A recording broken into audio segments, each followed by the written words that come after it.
Hey everyone, welcome to episode 2 of the vlog. Today I'm going to show you how I built the studio that I'm sitting in right now. Quick note before we get into today's episode, I'm officially calling it a vlog instead of a mini vlog. Originally, I had thought that I would make the videos shorter so that I could post them to both Instagram and YouTube, but really I don't think anybody would watch a 3-minute, much less a 5 to 10 minute video on Instagram.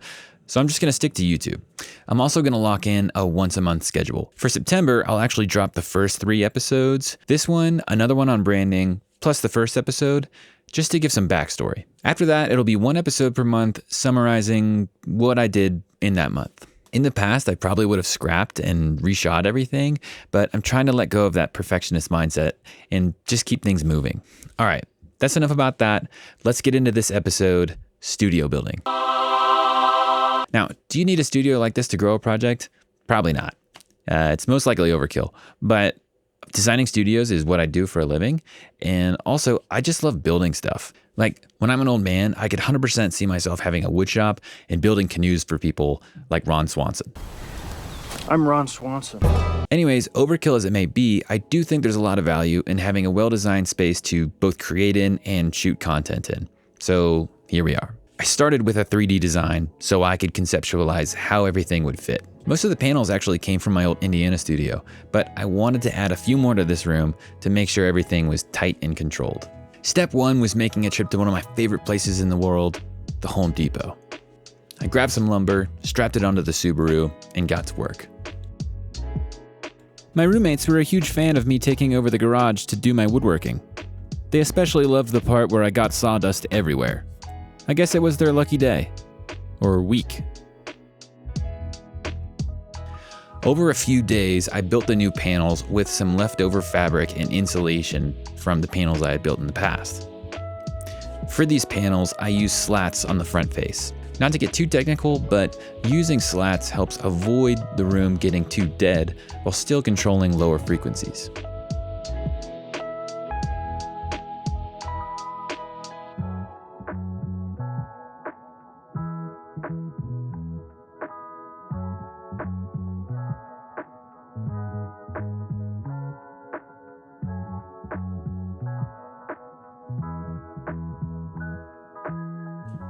While I was in the groove, I also built an isolation box out of wood for my PC, basically so that fan noise doesn't sneak into my recordings.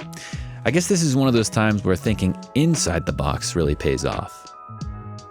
Once the panels were ready, it was time to hang everything up. Even with all the prep, it was still a pain.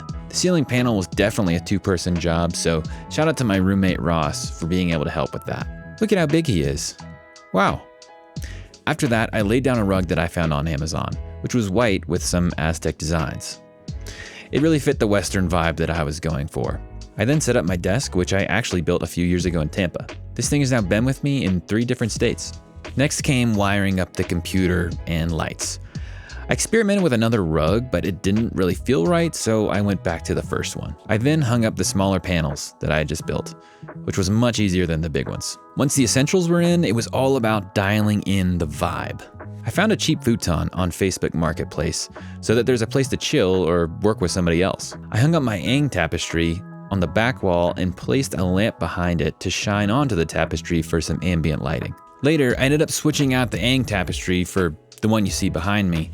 I just felt like it didn't exactly match the color scheme that I was going for in this room, but it was a really tough decision and I might go back on it, so we'll see. Not totally sure where I got the idea, but I decided to hang up a longboard on the wall, which I absolutely love. It adds so much to the vibe of the space. Of course, I had to throw in a few plants, fake ones obviously because there's no sunlight in here. What are you gonna do? At this point, I just needed to turn on the ambient lighting underneath my desk and then place my piano, speakers, mouse, keyboard, etc. Can't forget about my trusty mushroom light or my timer that helps me stay locked in during production sessions. Finally, after all that, I got to sit down and test it out. And honestly, it sounded damn good. God damn, Jimmy. My roommate's cat Charlie seemed pretty interested in how the speakers sounded as well. I think he liked it. So that's the build. A lot of work, Definitely glossed over a few things. It was not easy, but I'm really excited with how it turned out, and I'm even more excited for the music that's going to come out of here. So that's it for this episode.